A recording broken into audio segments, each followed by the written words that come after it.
Hello and welcome to Release Day, the podcast series that dives into the stories and strategies of how Canada's music community are releasing their art to the world. I'm your host, Alex Heward. On this week's episode, it was a pleasure to speak with Jay Bowcott of the Calgary-based rock and roll band ROOKS about the release of their debut album, The High Road, on November 6th. The band describes the album as a body of work that encourages positivity and growth, rising up in the face of adversity while exploring relationships and connectivity within our global culture and how it's all been affected by our modern world. Now, these guys took just about every facet of the release into their own hands, from producing the record in their home studio to creating the music videos, album artwork, and setting up their combined live with virtual release show. Jay and I dive into the details of how everything came together to help promote their debut album during the pandemic. But before we get into it, we acknowledge the land we are meeting on is the traditional territory of many nations, including the Mississaugas of the Credit, the Anishinaabeg, the Chippewa, the Haudenosaunee, and the Wendat peoples, and is now home to many diverse First Nations, Inuit, and Métis people. We also acknowledge that Toronto is covered by Treaty 13 with the Mississaugas of the Credit. Land acknowledgements mark a small and important step in the process of reconciliation and building a positive relationship with our country's Indigenous peoples. Be sure to stick around after the interview, as Graham and I highlight some music industry news and share the artists we've had in rotation for the past week. ROOKS is a three-piece rock band formed in Calgary, Alberta, comprised of lead singer and guitarist Jay Bowcott from Calgary, Daryl Swart from Durban, South Africa on drums, and Brent Rosal from Montreal on bass. Brent, I'm sorry if I butchered your last name. I should have confirmed with Jay how to say it. These guys all grew up with rock and roll in their house, and one can hear the influences of legends such as Thin Lizzy and the Rolling Stones, along with more current bands, the Black Keys and the Raconteurs in their music. My conversation with Jay begins with how the three members met and formed ROOKS. I met those guys through a friend of mine, Chris Walsh, and he was our guitar player for a little bit. He was in the band for about a year, and then he left the band, and I just took on all the guitar responsibilities. So we all kind of met through this band, and it was sort of through a mutual friend that played guitar for us, and then he left. So, but we've become really good buds since then. So, yeah, that's awesome. Yeah, I mean, like, you know, because you guys fairly recently started the band, a couple of years back. What was it that, you know, kind of made you guys think, hey, you know, we where we're at right now, this is a great fit for the three of us? Well, I mean, I've always been playing. Like, it's been my career for about 12 years. And Daryl's been touring around and doing front of house sound for people and tour managing and stuff. But Daryl's always kept drumming on the side. So all of us have been doing it forever, and we never really stopped. Brent was in another band called All Right Gents and Corey Hotline. So he was always playing bass too. And then, we eventually all got together. But I think it's just, I think there's lifers and there's non-lifers, and we're all kind of committed to the cause of just making music. So if it wasn't with ROOKS, we'd still be doing it for sure. Yeah. Because you were playing in one spot for what, about 5 years, I think, and just kind of obviously playing covers and you know, being the house music and things like that. Yeah. Were you playing a lot of rock and roll there? I am from Alberta, so I do play a lot of country music too. Yeah. But I've always been a big fan of the Rolling Stones and Thin Lizzy and stuff like that. And those, I don't think there's much of that going on in Alberta. So it was sort of, for me, it was like an opportunity to bring something to people that is sort of would be a niche market in this province right now. But I do, like, when I play solo, I still play lots of roots music and bluegrass and folk and outlaw country and stuff like that. But if it's good music, I like it. So playing with ROOKS, we sort of end up in that department because Daryl's got a real history of sort of pop rock production and heavier rock stuff. And I know Brent's into like electronic music and stuff like that. He likes using synthesizers and different things. So, and he has a thing he does on the side called Dead Deer. That's like an electronic project that he sort of DJs and plays bass. Oh, awesome. So it's sort of, we're just blending a bunch of different things. But if you listen to the music, you're going to hear like a pedal steel bend and stuff in there once in a while on my guitar. We also got Mike Little. He's from the Roadhammers to do some of the keys on the record too. And he's awesome. We went to his house and he has all these really old B3 organs and like clavichords and like crazy instruments and stuff, you know, like all these really old things. He pulled them all out. He just had keyboards everywhere and we just went to town and had fun. So all the plugins you see on GarageBand that you're like, what the hell kind of an instrument is this? Yeah. But the real thing. The real thing. Yeah.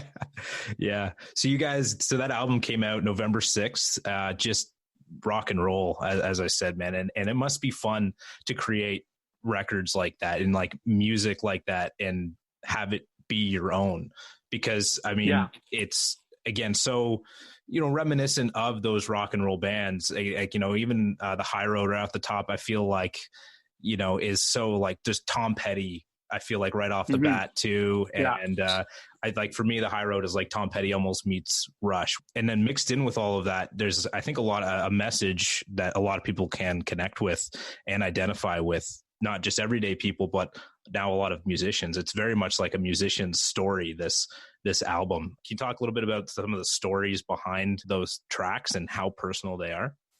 Yeah, I just write, I write pretty autobiographical kind of lyrics or about things that I'm seeing in the world. I'm gay myself, so I don't write as many love songs as other people do. You know, I write the odd one. Like, I won't say I don't write them, but I don't write them as often as a lot of artists. So I'm always searching for something else to write about. And I think before the pandemic, there was still like a lot of things going on in the world that were aiming us in a weird direction. And I had a feeling that something was going on, you know? So like on the album, I'm writing about Fukushima and I'm writing about Canadian politics a little bit. And, like just things that I'm observing in my environment that are in the back of my mind kind of stressing me out. And I think they were stressing everybody out. The world was moving a little too quick, you know? And it really slowed down during the pandemic, but then the lyrics on the album became even more relevant because I find that some of them were sort of foreshadowing what was going to happen. You know what I mean? Like these were all written before the pandemic. These were written before the influence of feeling, again, this pressures of, you know, obviously Donald Trump is president for a while before this, but, you know, just the effect and impact that he's been having, what he's done. And then obviously everything, you know, again, just surrounding the, you know, current climate. Yeah. And like Canadian history, because Indigenous people have had such a hard time. And like in the High Road, I talk about Gord Downie and kind of what he was going for near the end of his life there and some of the causes that he was aiming for. And that song in particular is sort of a message that we shouldn't forget what he was talking about before he passed away. Just because Gord's gone now doesn't mean that message should be gone, you know? So I think Canadian bands should be trying to perpetuate positive messages like that and not playing for radio, not intentionally trying to make money off their music, just write music that means something personally and can actually hopefully like spawn some kind of change, you know? Yeah, absolutely. Yeah. Cause then as I'm saying the word, that's one of my, you know, really favorite songs of the album. Cause I feel like it really, again, connects with so many musicians. You know, it just really is that story of, you know, you want to hear all these other songs, but you know, I'm going to play you mine. And I also love the way that it's written and the way that it reads just feels very poetic. You know, it's not line after line. It kind of is just, you kind of fill in the blanks sort of yourself as you go from line to line. Is that how a lot of the lyrics for you tend to come out? I usually write and play my guitar kind of at the same time as I'm writing. And I find that my lyrics end up being really rhythmic.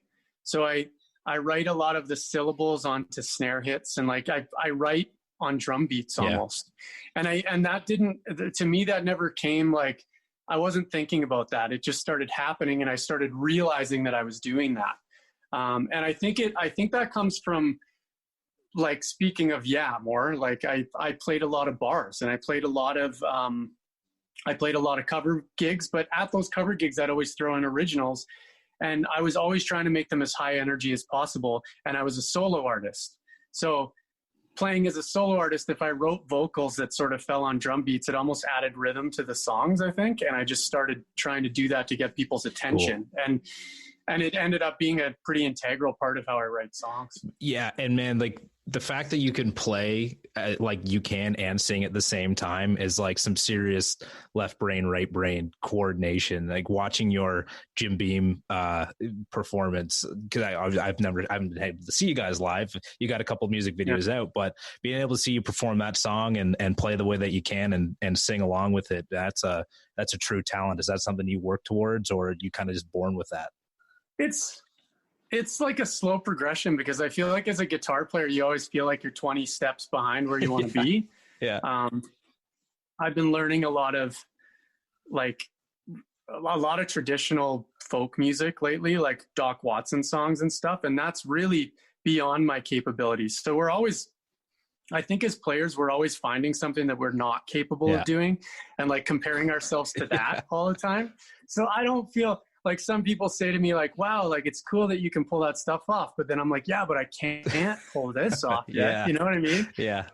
So it's really subjective. Yeah. Well, you're at a point where I'm not as a guitar player. I don't play as often as I'm sure you do, with, you know, having a band and playing as often you do. But that I was watching that and I'm like, man, like, you know, just trying to finger pick and sing sometimes. So, you know, it's fantastic. So 2020 has been obviously quite a different year.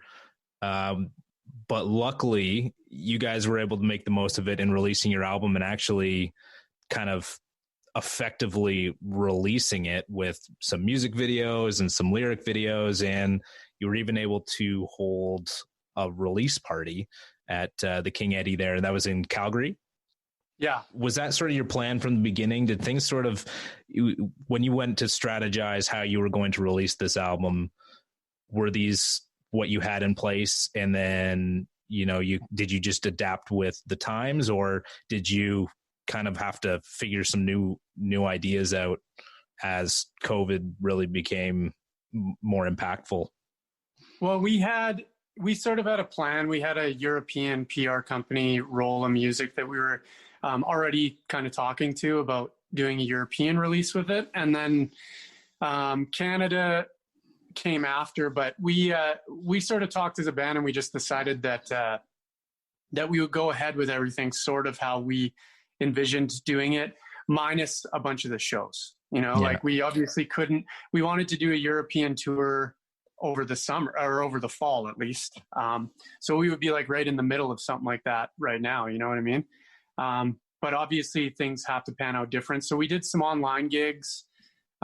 We did a couple of private functions online, did a few backyard parties over the summer. The thing for the release at the King Eddie was like limited audience. So there was 60 people in there. It's a huge room. It's like a 200-person room. So it's minimal in there. But I mean, at least it was something. It was a way to put out the album, and they do great live streams. So we sort of went with that place in particular because it would also be streamed on the internet really well.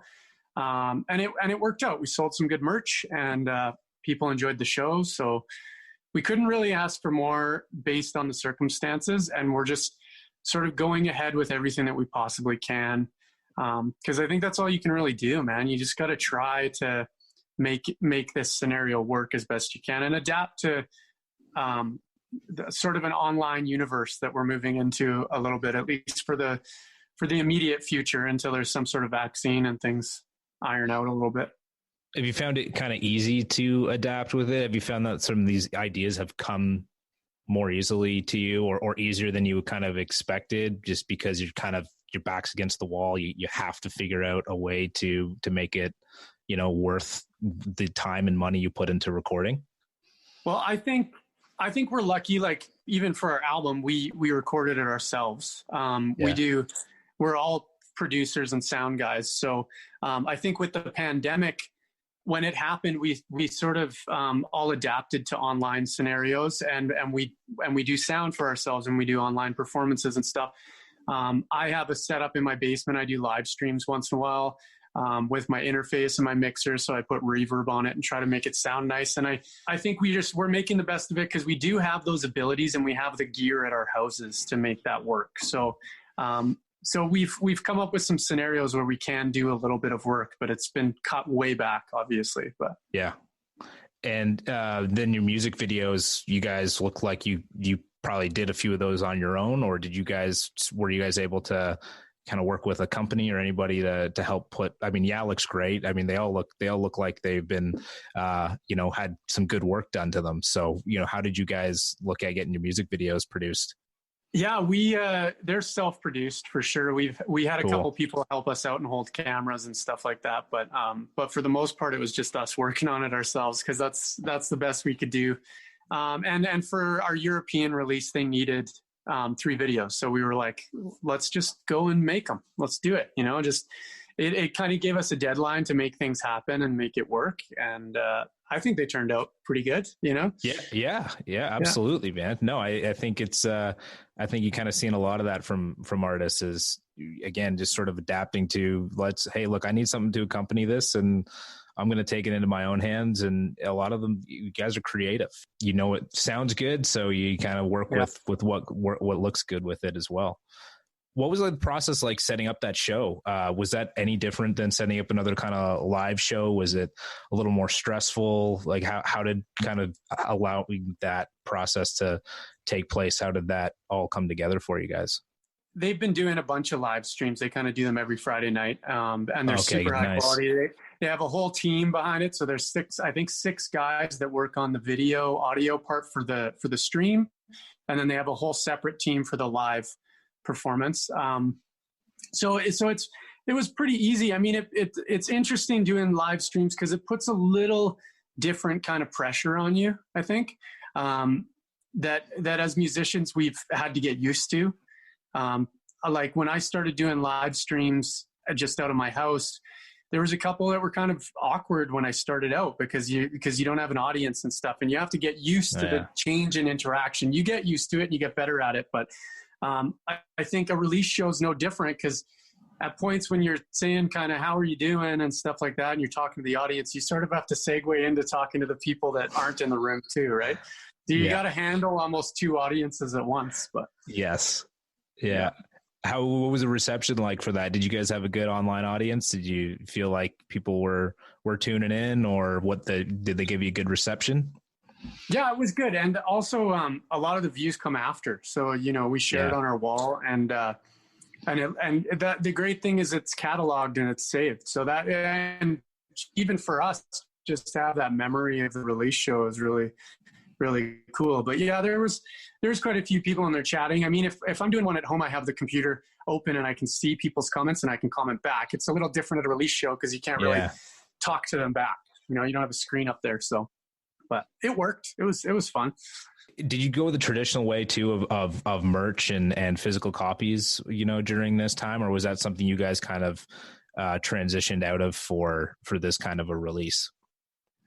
No, we have just hard copies of the CD. We haven't ordered vinyl yet. And then we have some T-shirts and we have some posters. I've done all the design for the posters and stuff, and I designed the album art. Collectively, we're trying to put it all the full package. You know what I mean? And I'm pretty happy with how the design stuff's turned out.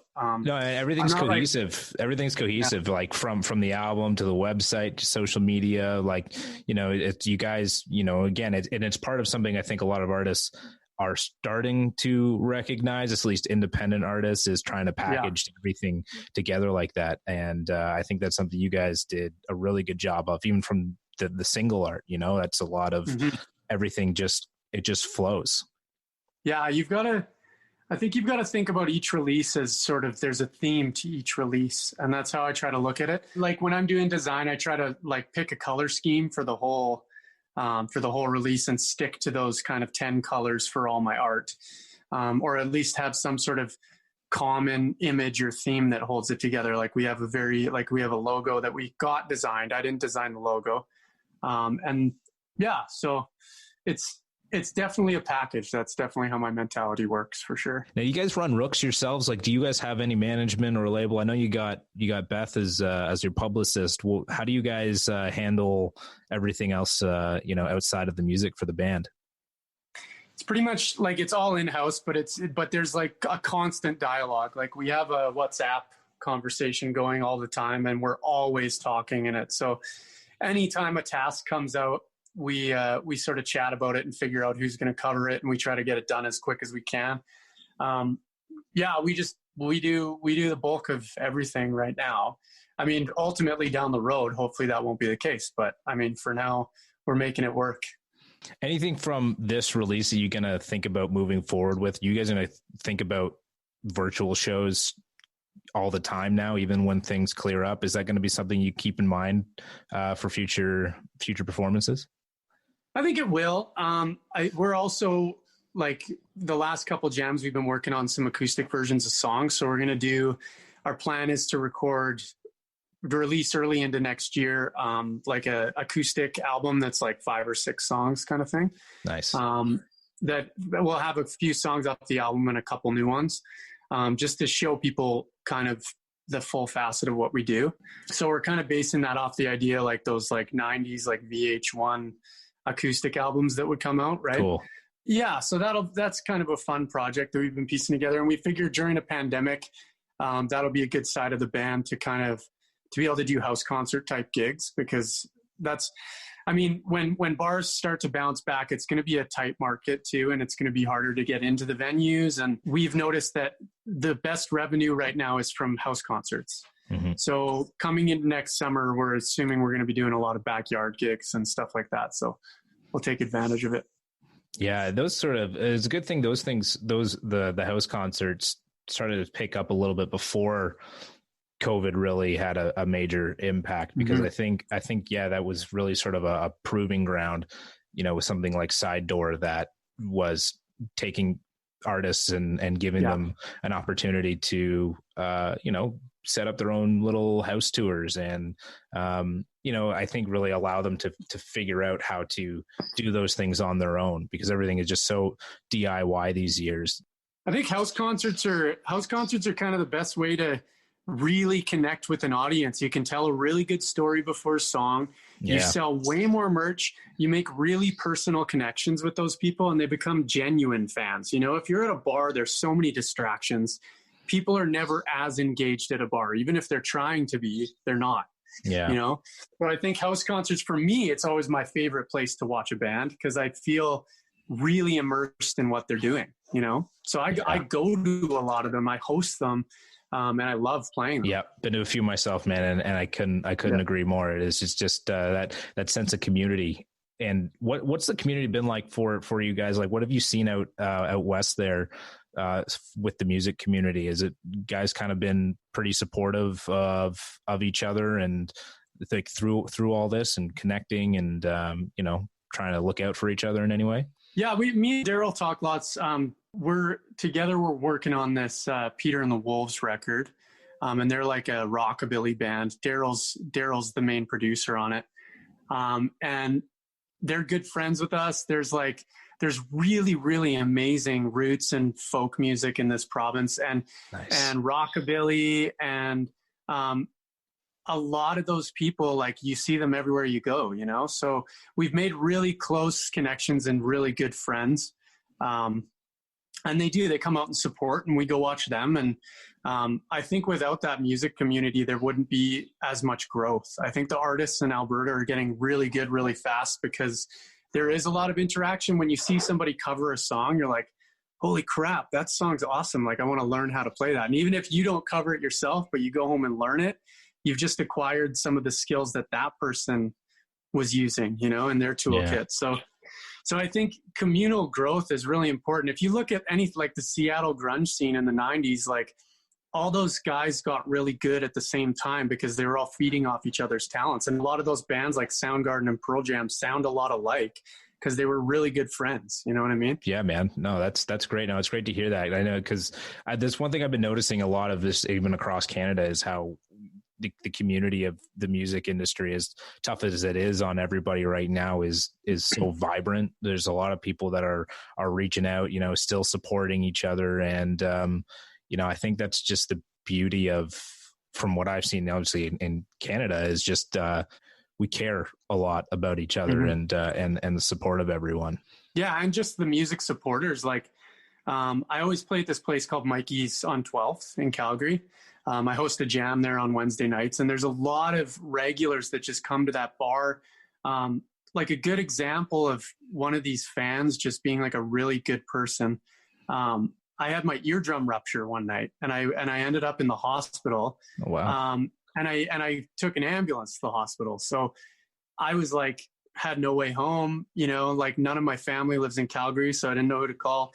And I put out a Facebook message, and this lady, I won't say names, but she showed up at the hospital to pick me up at like 5:30 in the morning, Amazing. and drove me home. And like, that's beyond being a fan. That's just being a really good person and a good friend. And I think that's a lot of what you see when you consistently play these venues is you develop really close relationships with the people that go there. And it's deeper than having fans. It's like they're supporters of the whole art scene. And Calgary has some really, really devoted people. There's this guy, Kevin Warren. He won't mind me sharing his name because he's a big promoter.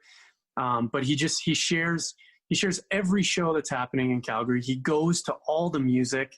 He's a huge supporter. He's promoted my music like crazy. And Amazing. Just having people like that in the community are the reason you're able to do it. Because I wouldn't have half the gigs I have if it weren't for people like him. You know what I mean? Yeah. And I guess the reason you want to do it, it's like you think about these people that are out there, and those are the people that you do it for. You do it for yourself ultimately. But when you see that kind of, goodwill, it's like, yeah, that's kind of what keeps you going, especially during times like this where you're not playing so often. I can only imagine what it does mentally to you, not being able to be out there and connect with these people. Do you have to kind of remind yourself of that every once in a while, that, the reason why you do that is for, there are people out there that have your back, and, absolutely. do this? I think through the pandemic, though, fortunately for myself, I really enjoy the challenge of improvement, and I enjoy rehearsal as much as I enjoy performance. So yeah. I just spend tons of time rehearsing. And I think the pandemic's going to honestly make like a really big renaissance of artists that are really devoted to practicing, because we've had an insane amount of time to practice. So coming out of this pandemic, there's going to be some really wild music created. And I like, for a guy like me, like I'm not at the level of some of these musicians that are way up there right now, like already crushing it. And then think of those people too, because they're sitting at home rehearsing for months and months and months. You're going to have some really wild albums. So I think a lot of artists are just going to take advantage of it. It's not like, you can't look at it as a negative as much as I'm trying to look at it like a sabbatical, or like I have time to improve my craft, and it diversifies, because you have to learn how to, if you're going to produce a track yourself, how are you going to play? You got to play everything. You got to do everything, because you don't have anybody sitting around it. So it'll make acts way more interesting, because even solo acts are going to sound really big and full, because they're going to find ways to make a lot of noise themselves, Now, just wanted to lastly just touch on that, the Jim Beam talent search that you guys were a part of in October. How did you guys get involved with that? And did that kind of give you a great opportunity to boost promotion for the album? It was great. It was great to work at the NMC and work with a full production team like that, and just work in that facility, because it's unbelievable there. We sort of used our own videos as the main focus for the release, but that was a nice thing to go alongside of what we were working on, because there was a little extra promotion. And the video looked great. Like all the videos were awesome. The interviews were great. And funny enough, the person that interviewed me was one of my best friends in high school. Yeah, that's wild. Eh?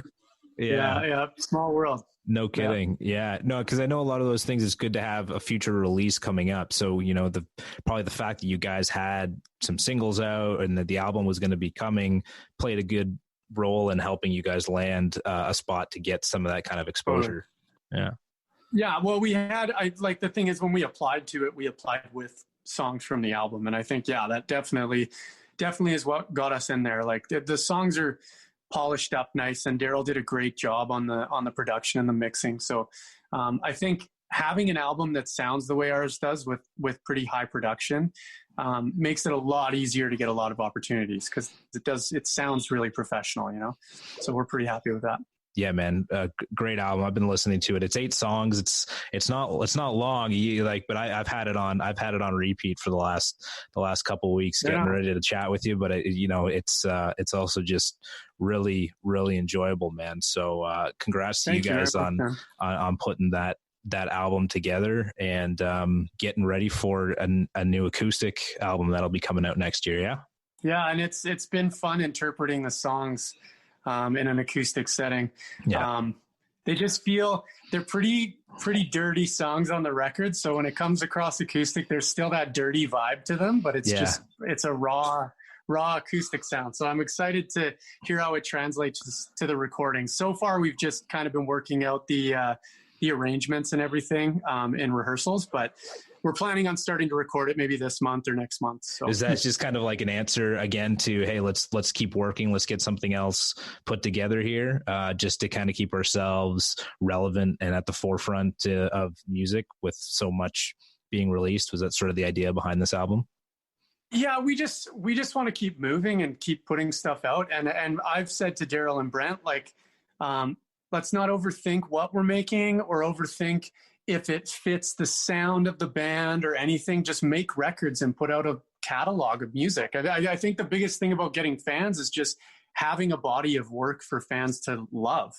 You know, you have to make quality art if you want people to be genuine fans of what you're doing. So my biggest thing is just pushing to do as much recording as we possibly can. And myself, even in my solo projects, I want to make art that people can physically hold and physically listen to, and make lots of it, you know? Oh man, so well said. Thank you, Jay Bowcott of Rooks, for taking the time to speak with me on this episode of Release Day. You can go and listen to their debut album, The High Road, now streaming anywhere you get your music. Graham, I had a lot of fun with that conversation. Do you have any takeaways? Well, I mean, first of all, it did sound like a lot of fun. It was a great conversation to sit and listen to. And I would call them major takeaways from this one. The first one is when Jay talks about how once music venues open up, it's going to be a tight market. Totally. Right?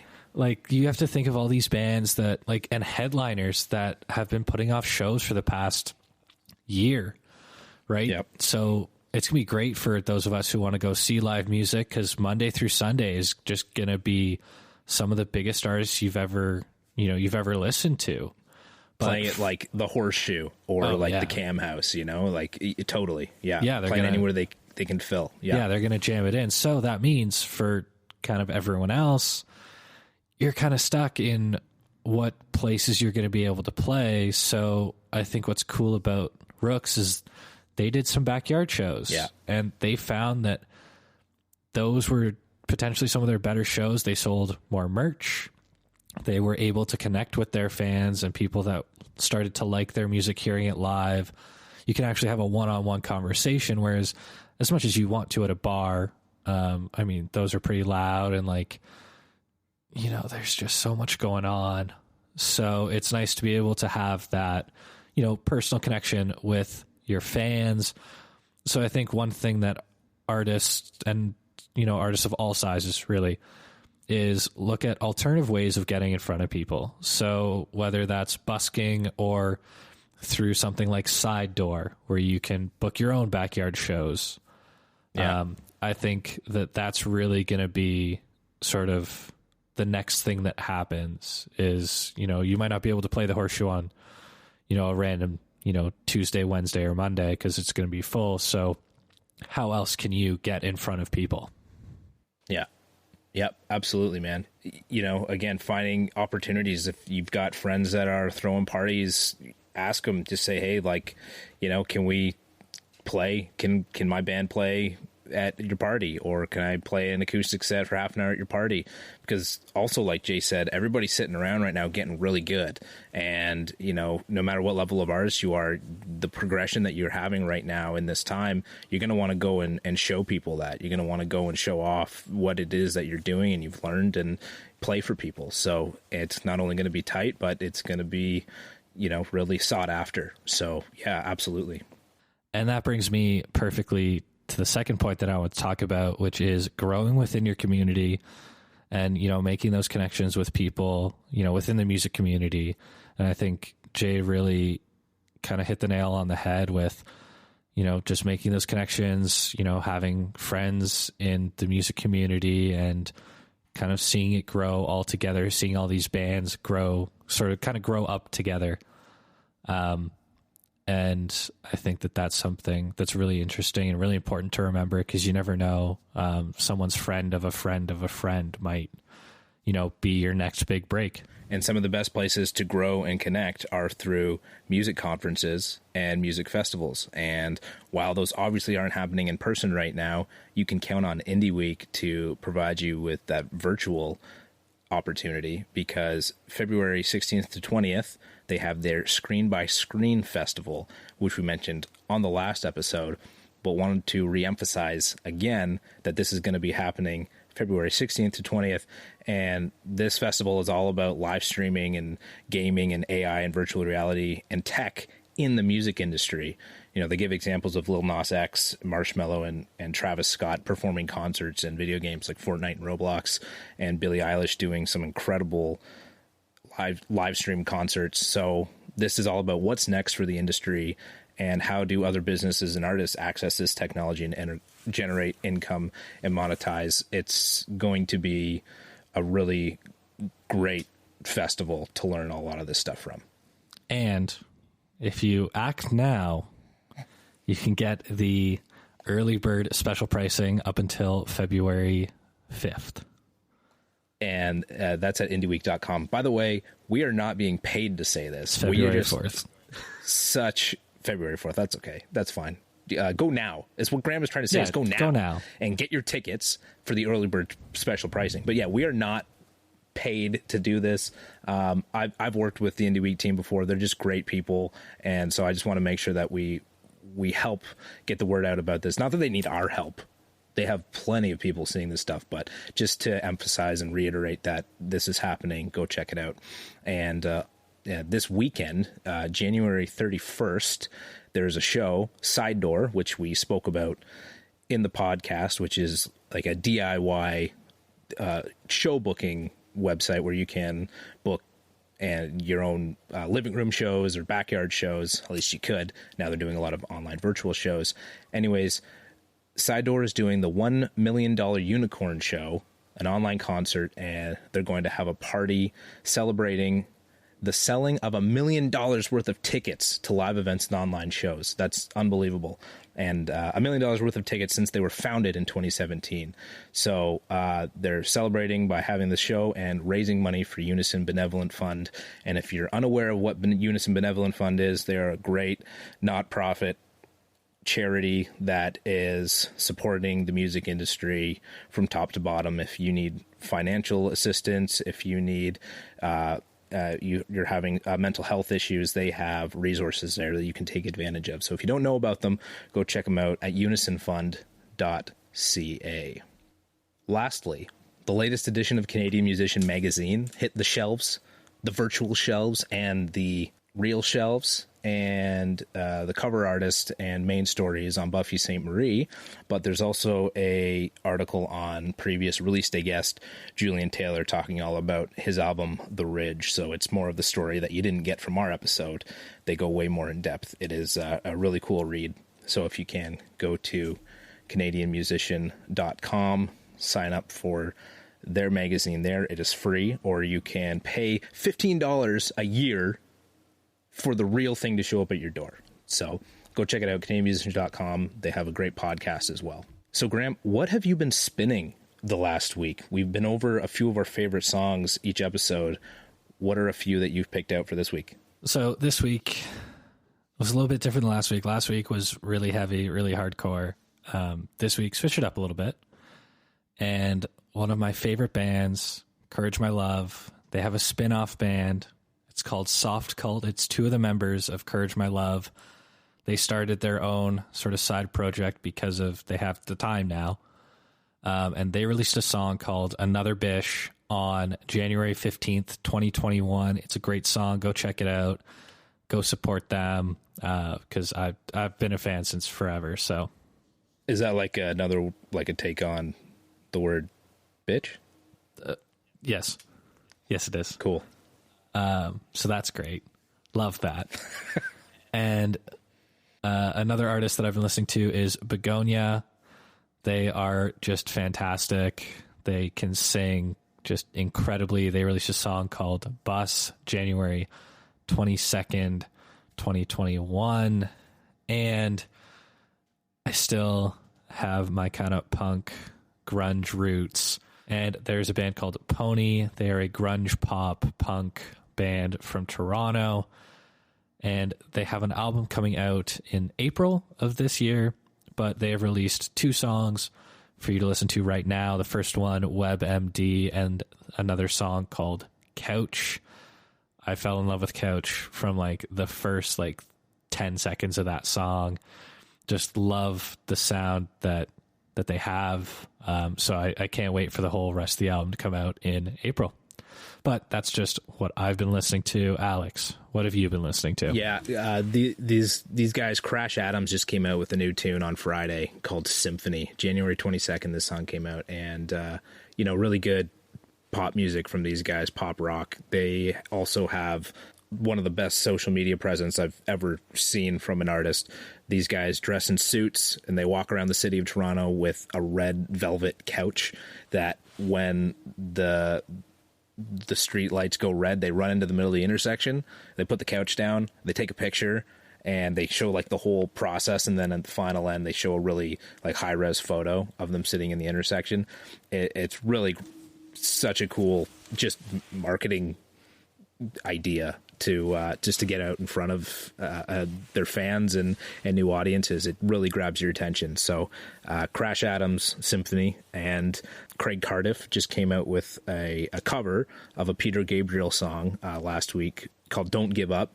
Now, he didn't just put out one version, he put out 7 different versions with different artists, and they all sound fantastic. I could listen to Craig Cardiff all day, and I could also listen to 7 versions of the same song by him. So that is what else I've been listening to. And last year, near the end, December 11th, 2020, Indigenous artist Madison Wayne released her debut album, Save Our Hearts. And this is a really awesome indie pop punk album. And I'd like to throw the punk on there because there's just some cool, again, punk vibes on a few of the songs. But man, just a really great listen. She was part of the 60s Scoop, and that is not a great moment in Canadian history, so go check that out if you want to brush up on your not-so-great Canadian history. And, man, just an incredible story. She had COVID last year. Her whole family got COVID, and she's still, man, it just sounds like crazy. So I listened to her story on CBCQ with Tom Power, and if you want to go hear it, go listen to that because it's incredible. And then that led us to this amazing album. So Save Our Hearts by Madison Wayne is what I've been listening to. And I think that wraps up episode 4 of the Release Day podcast. We had Jay Bowcott from ROOKS talk with Alex. We also talked about the Screen by Screen Festival put on by Indie Week. Go get your early bird tickets right now. Tweet. And we talked about the Side Door $1 Million Unicorn Show. It's an online concert. And I'm not going to give away too much about the next episode, but we did talk to Tara Spencer, and she's going to be performing at the Side Door $1 Million Unicorn Show. So go check that out. Go support the artists we're talking to. And if you want to show us even more love, go check us out on Facebook.